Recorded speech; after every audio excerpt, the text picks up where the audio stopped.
imagine digging in the sands of Egypt over 100 years ago and coming upon these very gold doors? Welcome, my friend. Come join us on our journey as we explore the King Tut's tomb exhibit at the Luxor in Vegas. Even while flying out to Vegas, it felt like you were traveling back in time. So wild to go from a lush green part of the U.S. with ice-capped mountains of the Rockies to rivers and lakes shining in the sun, and just a few hours away by plane, you can see the mountains and sands of the desert. Landing in Vegas, you get to see a glimpse of the Great Pyramid. But first, you have to travel through the airport via the tram that takes you along the rails all the way from the gates where you landed, outside, and all the way where you can pick up your luggage at the baggage claim. Once you get inside the baggage terminal, there are all kinds of temptations. The Luxor Hotel and Casino is right on the main strip between the Mandalay Bay and Excalibur. Housed in a 30-story pyramid topped with a 315,000-watt light beam, this vibrant Egypt-themed casino resort on the south end of the strip is just 2 miles from the airport. I have not explored the outside yet, but between the Sphinx and the obelisk, it is just a massive complex, gorgeous. Just a few snapshots as we drove by.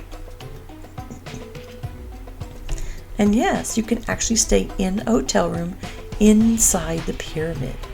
I've not stayed there yet, but if you have, feel free to comment below and share your experience. I'd love to hear it. Just beware if you do stay there, as some say, the Luxor is haunted. There have been several suicides that many have suggested that this sort of death is a common thing that happens all the time at the Luxor. Many contend that the shape of the building makes it a suicide magnet, and that local media conspires to cover up such grisly deaths because it would be bad for business. There's little evidence, however, of such unreported fatalities at the Luxor, and the existence of social media makes it seem unlikely that any such public deaths over the past 15 years would have gone unnoted. But it really feels like a cutaway of an Egyptian village. Prior to a Friday in March of this year, 2025, there have been 2 known cases of gravity-assisted suicides at the Luxor. In 1996, a woman reportedly sat on a 26th floor railing with her feet dangling over the side before jumping to her death. She landed at the entrance to the buffet, which has since been relocated to a lower floor. In 2001, Las Vegas Metro Police confirmed that a 33-year-old visitor from Colorado committed suicide at the Luxor. So there's been several. There's also a man who fell to his death from the 10th floor in 2010. 2018, a 20-year-old fell from the 4th floor. Just a lot of them. And Southern Nevada Health District, Las Vegas visitors' suicides in recent years occur at a rate of about 1 a week, though it has not been said they are all at the Luxor. So, let's leave the grisly stories of today and travel back, without further ado, to the time that King Tut's tomb was revealed. This is outside the exhibit, just to kind of entice you to go in. Now you can reserve your tickets online, or you can also get them at the front.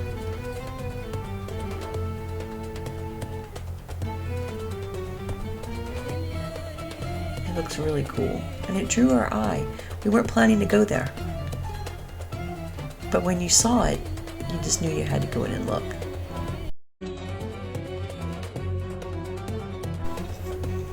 Discovering King Tut's tomb is a one-of-a-kind, immersive experience into the world of King Tutankhamun, where guests will follow the footsteps of Howard Carter on his greatest adventure, experience the beautiful replica artifacts found in the tomb, and learn about ancient Egyptian history, culture, and people.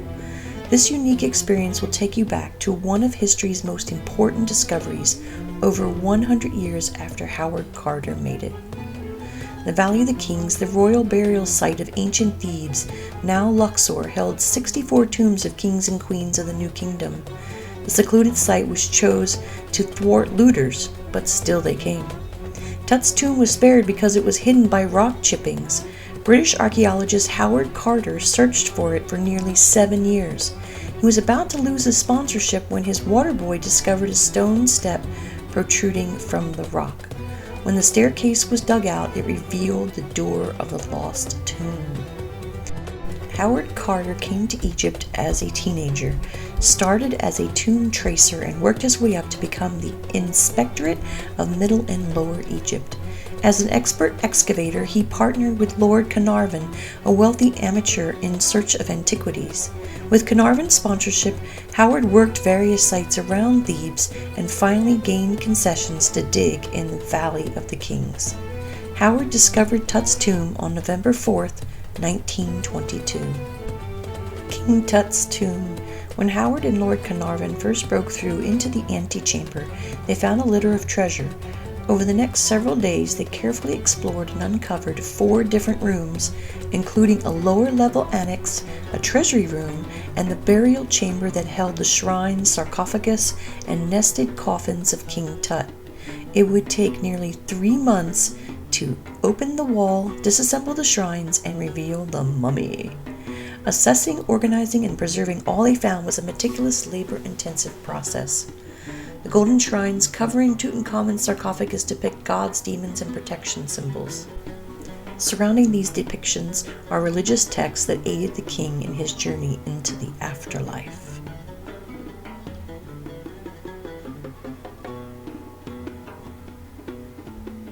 It was simply amazing.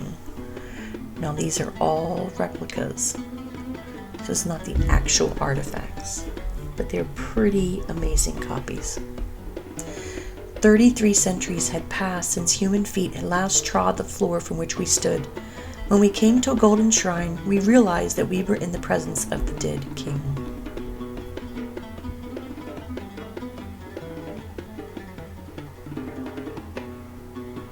There are many artifacts in this exhibit, and I didn't show all of them, so you definitely want to go see it.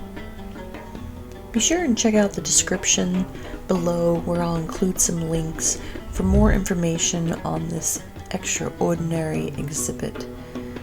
It was just fascinating and so amazing.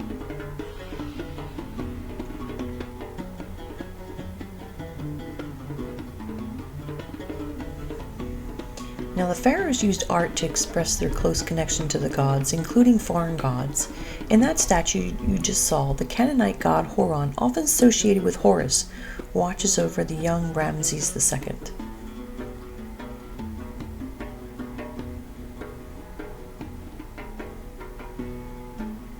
Mummification and the afterlife. Mummification was a meticulous process done to honor, protect, and preserve the dead.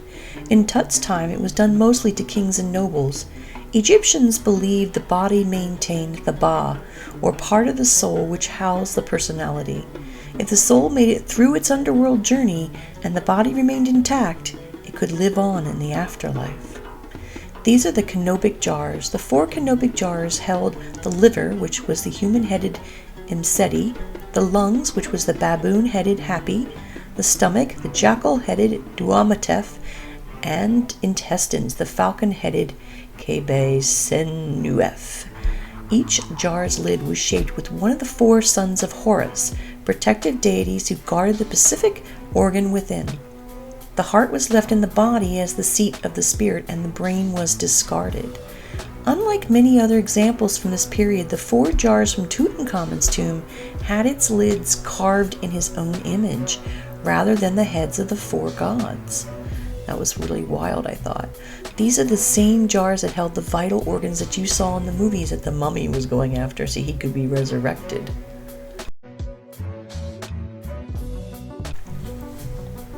The dangers feared for the dead were shown by the profusion of amulets and sacred symbols placed on the mummy, which were intended to protect it against injury on that journey in the underworld.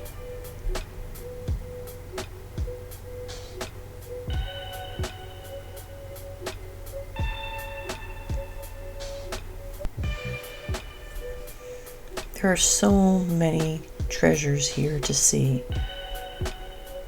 If you get back to Vegas, make sure you do get over there and visit the King Tut exhibit. Burial treasures. Some of the finest pieces of Egyptian art were found in Tut's treasury, including a canopic shrine that held his organs. When Howard Carter lifted the lid of Tut's sarcophagus, he discovered 3 nested coffins made from gold, colored glass, and semi-precious gemstones.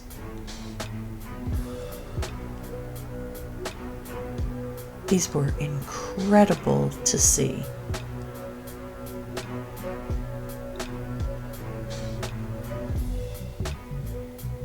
And you could really get up close, although they had it entombed, as it were, in a like case of glass. And you know it's a replica, but wow, it's just amazing. It's the death mask. Oh, the death mask of Tutankhamun is perhaps the most famous artifact of ancient Egypt. Exquisitely crafted in gold, it portrays Tut with a young, elegant, yet serene face. He wears a false beard, and the striped nemes, I'm thinking that's how it's said, is headcloth that signifies kingship and is adorned by an elaborate collar and necklace made from semi-precious gemstones. 100 years of King Tut. Tut's discovery took the world by storm. A century later, he remains the most popular pharaoh and one of man's greatest touchstones to the ancient world. Since Howard Carter's time, archaeology has changed immensely. New technologies paved the way for the next great discovery. Today has been a great day in the history of archaeology, and a day of days for one who, after years of work, excavating, conserving, and recording, has longed to see. Howard Carter. Thanks for joining me as we discovered the tomb of King Tut. Check out my review on Diablo's Cantina right there in the Luxor, the best Mexican food I have had on the Strip, with a new favorite drink. Until then, happy Halloween, my friends.